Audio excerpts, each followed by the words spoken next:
La Unión Europea ha sido uno de los mayores experimentos económicos de la historia. Coger un grupo de países, juntar sus economías y hacer que actúen como uno. Y a ver, tienen sus más y sus menos, nada es perfecto, pero el bloque se ha mantenido cohesionado y la idea de la unión sigue viva.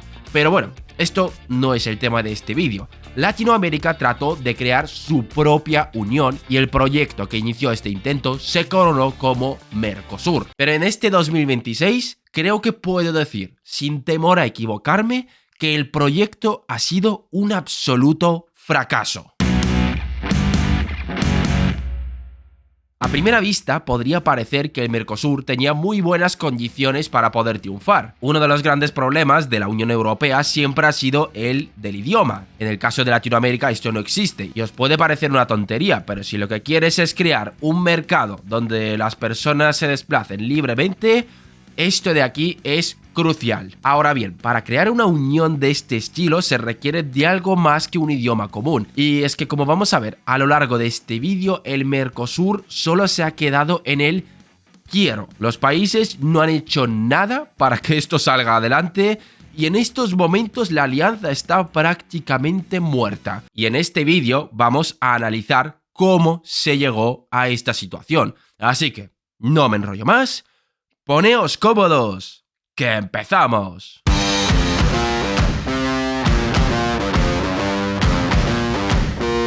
Solo con este gráfico podemos ilustrar el fracaso de esta alianza. Los países prefieren comerciar con el extranjero antes que entre ellos. Pero vamos paso a paso. Para entender por qué ha fracasado el Mercosur, convendría repasar la teoría de integración económica del economista húngaro Béla Balázs. Balázs propuso una jerarquía evolutiva para los bloques regionales. Se comienza con la zona de libre comercio, donde los países eliminan aranceles entre sí. Se avanza hacia una unión aduanera, donde adopta un arancel único frente a terceros y se culmina en un mercado común, que implica la libre circulación de factores productivos como capital o el trabajo. Bueno, en resumidas cuentas, el Mercosur quiso empezar la casa por el tejado. A ver, sí, hubo un intento de eliminar aranceles y tal, esto se conoce como integración negativa, pero no es suficiente. ¿Por qué? Porque estamos en democracias y aquí los gobiernos van alternando. También hay que crear un organismo supranacional como la Comisión Europea que garantice que los países cumplan con las reglas. A esto se le llama integración positiva. Y esto de aquí plantó la semilla de la destrucción del Mercosur y es muy fácil darse cuenta analizando su historia. El génesis de esta estructura se remonta al periodo 1985 y 1999, una etapa donde la economía ocupaba un lugar secundario frente a la seguridad nacional. Argentina y Brasil salían de dictaduras militares y arrastraban una histórica rivalidad geopolítica. Los presidentes, Raúl Alfonsín y José Sarney, entendieron que la única forma de que no se vuelva a repetir una guerra era entrelazando las economías. El coste de la guerra sería demasiado grande, así que tendría que buscar otra vía para solucionar el conflicto. El periodo comprendido entre 1991 y 1998 constituye la fase de liberalización lineal, caracterizada por la eliminación progresiva de los aranceles internos, lo que generó una enorme expansión del comercio entre los países. Pero claro, faltaba algo que garantice que esto se mantenga así. Pero aparte de esto tenemos un mecanismo que se encargaría de reventar la competencia dentro de la región. ¿Cuál? Pues ahora lo veremos. Dentro del Mercosur se creó una regla conocida como Flex, que básicamente obligaba a que los países mantuviesen un equilibrio artificial en su comercio. La idea era simple, un país solo podía importar sin pagar aranceles una cantidad limitada en función de sus exportaciones. Por ejemplo, si exportaba $1, solo podía importar 1,20 dólares. Si se pasaba de ese límite, las empresas tenían que pagar multas o impuestos extra. Esto de aquí generó un sistema de oligopolio. ¿Y por qué? Básicamente porque las nuevas empresas no podían competir. Si eres una empresa nueva necesitas comprar cosas de fuera y te va a tocar comerte una multa ya que no exportas nada. En la práctica esto no fomentó una competencia real. En lugar de competir con mejores precios o tecnología, las grandes empresas, sobre todo las automotrices, se acomodaron a este sistema. Como eran pocas empresas dominando el mercado, un oligopolio, terminaron poniéndose de acuerdo para producir y vender dentro del Mercosur sin enfrentar competencia externa. Así podían vender coches más viejos o menos avanzados tecnológicamente, pero a precios más altos que en el resto del mundo, protegidos por las reglas del bloque. Si cumplías con determinados requisitos, entrabas dentro del Flex, pero eran siempre las mismas empresas. Y esperaros que esto no es lo mejor. El propio bloque fomentó esta práctica. ¿Cómo?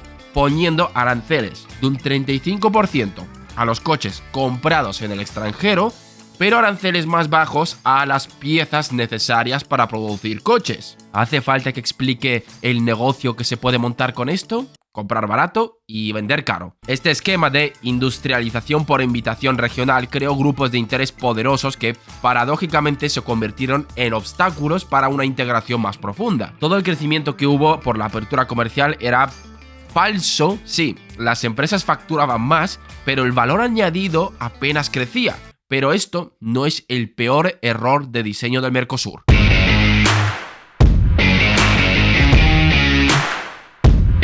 Todos sabemos que la historia de Latinoamérica no se caracteriza por la estabilidad, y esta falta de estabilidad se hizo notar en el 1999, momento en el que Brasil decidió modificar su régimen cambiario sin consultar a nadie. Hasta ese entonces la alianza funcionaba bajo la premisa de que sus dos mayores socios mantenían monedas fuertes y estables frente al dólar, pero como no había ningún mecanismo de castigo por hacer lo que te dé la gana, pues blanco y en botella. En aquel año Brasil sufrió de muchas presiones internacionales en los mercados financieros, algo que obligó a Fernando Henrique Cardoso a abandonar el sistema de bandas cambiarias y dejó al real flotar libremente. La moneda brasileña perdió valor de forma abrupta, destruyendo la competitividad de las exportaciones argentinas, que en aquel momento Argentina estaba atada a un tipo de cambio fijo por culpa de la ley de la convertibilidad. El real brasileño se devaluó en un 40% en unas pocas semanas y los productos brasileños se volvieron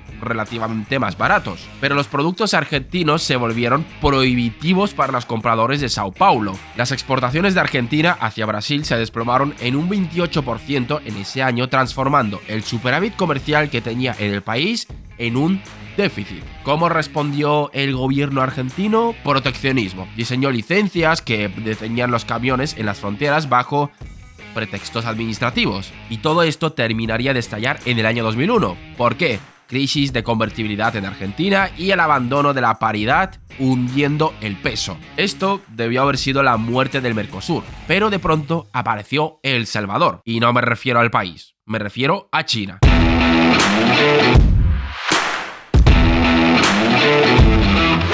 En el año 2003, China irrumpiría en el mercado internacional, cambiando radicalmente el tablero comercial. Esto dispararía las exportaciones del bloque hacia el gigante asiático. Ahora bien, esto fue una salvación para los países del Mercosur, pero un golpe para el Mercosur. Ahora me explico. China irrumpiría como un enorme consumidor de materias primas. Esto coincidiría con el superciclo de materias primas de principios de los 2000, donde los precios se dispararon. Pero claro, uno de los objetivos del Mercosur era el de fomentar la industrialización, pero dado que el Cono Sur posee una dotación masiva de tierras arables y minerales, la demanda asiática premió esa ventaja natural con precios elevados, incentivando a los agentes económicos a mover sus capitales desde las fábricas hacia el campo y las minas. La magnitud de este giro se ha visto en los datos. En el año 2011, la soja, el hierro y el petróleo concentraban más del 75% del valor total exportado por el bloque hacia China. Esto generó lo que se conoce como la reprimarización de la economía, es decir, que en vez de subir para arriba,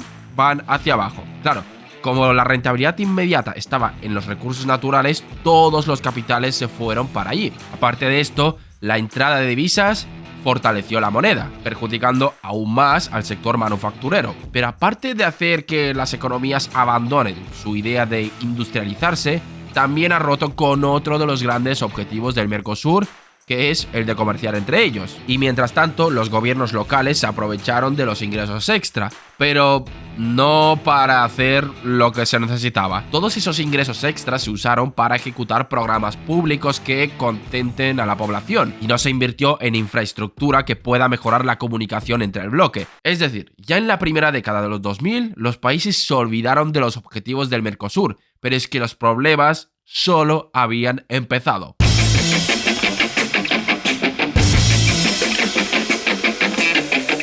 El Mercosur arrastraba un gran problema desde su fundación. Cuando se creó la Unión Europea se trató de hacer una convergencia y...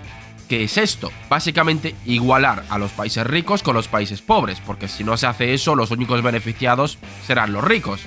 Eso es algo que se hizo en la Unión Europea, donde Alemania y Francia tuvieron que transferir recursos a los países del sur. De ahí las múltiples quejas que hay ahora por parte de esos países, pero eso es otro tema. El Mercosur intentó replicar esta lógica mediante la creación del Fondo para la Convergencia Estructural del Mercosur. La premisa inicial era la de aplicar el criterio de solidaridad, donde Brasil y Argentina aportarían la mayor parte de fondos públicos, mientras Paraguay y Uruguay se beneficiarían de esto. Pero todo se topó con la realidad burocrática y la falta de voluntad política para llevar a cabo esto.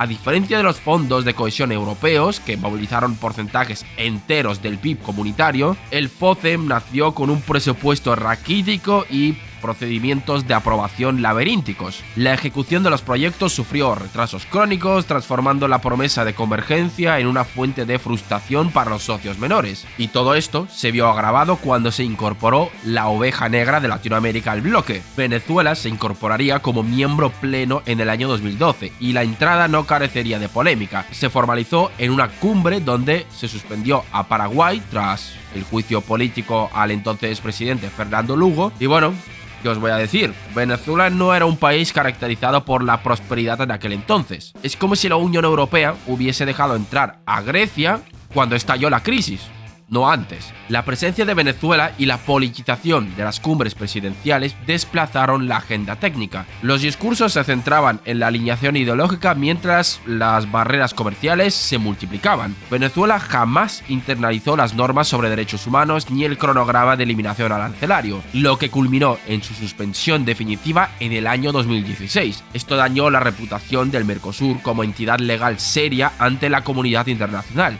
Nadie se tomaba en serio al bloque. Y para países como Uruguay o Paraguay, esto suponía un enorme coste. Al permanecer atados al arancel externo común del Mercosur, estos países renunciaron a la posibilidad de importar bienes de capital y tecnología barata desde Asia o Estados Unidos. A cambio, debían comprar maquinaria brasileña o argentina, que era más cara y menos eficiente. Es decir, la utilidad del bloque era cada vez menor y los países estaban cansados.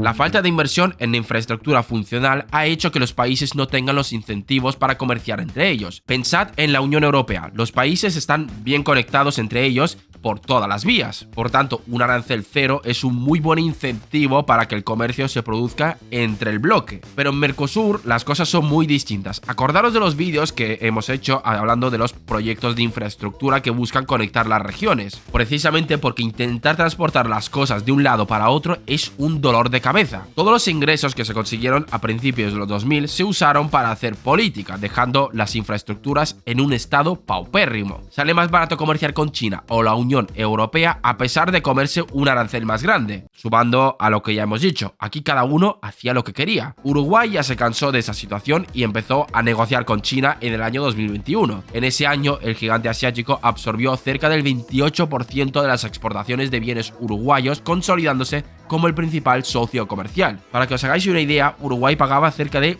195 millones de dólares en aranceles para ingresar al mercado chino, y aún así estaban dispuestos a pagarlo. Mientras tanto, Brasil iba a la suya. El Ministerio de Economía brasileño, argumentando la necesidad de combatir la inflación interna y modernizar el parque productivo, aplicó recortes transversales a las alícuotas de importación sin esperar la validación formal del Consejo del Mercado Común. Esto de aquí perforó el concepto de unión aduanera, el cual exige por definición la aplicación de un arancel idéntico en todas las fronteras del bloque frente al resto del mundo. Y aquí no termina la comedia. Argentina, acosada por la escasez de divisas, implementó el sistema de importaciones de la República Argentina, un mecanismo de licencias que bloqueó el ingreso de productos brasileños y uruguayos. Esto vulneró el principio de trato nacional, el cual establece que los productos extranjeros, una vez cruzados la frontera, deben recibir el mismo tratamiento que los nacionales. Vamos, que la estructura del arancel externo común se transformó en un queso gruyère repleto de excepciones y listas especiales. La dispersión arancelaria se disparó, elevando los costes de información para los operadores privados. Un importador ya no enfrentaba una regla clara y uniforme, debía navegar en un laberinto de decretos nacionales que se modificaban día tras día. Es decir, a día de hoy se podría decir que Mercosur no existe. Están prácticamente en la misma fase que iniciaron. Y para colmo, esta noticia: después de 26 años de negociación se llegó a un acuerdo con la Unión Europea. 26 años. Muchos de vosotros aún no habéis nacido cuando iniciaron estas negociaciones. Todo parece un chiste y ahora hay que tener en cuenta que los presidentes de los dos líderes del Mercosur no es que se lleven especialmente bien. Y bueno, tampoco es que la relación comercial entre la Unión Europea y el Mercosur sea la más comprometida, apenas ha crecido y la participación de la Unión Europea ha ido cayendo. El Mercosur tiene que volver a nacer y no cometer el error de no crear un organismo que sancione a los países que se desvíen de los objetivos. Si quieren salir adelante, claro, pero teniendo en cuenta lo mucho que se quieren los países de la región, lo veo chungo. ¿Y vosotros qué pensáis? ¿Creéis que el Mercosur volverá a nacer? ¿Van a hacer sus líderes lo necesario para que esto salga adelante? Os leemos en los comentarios. Gracias por vernos un día más y nos vemos en el próximo vídeo.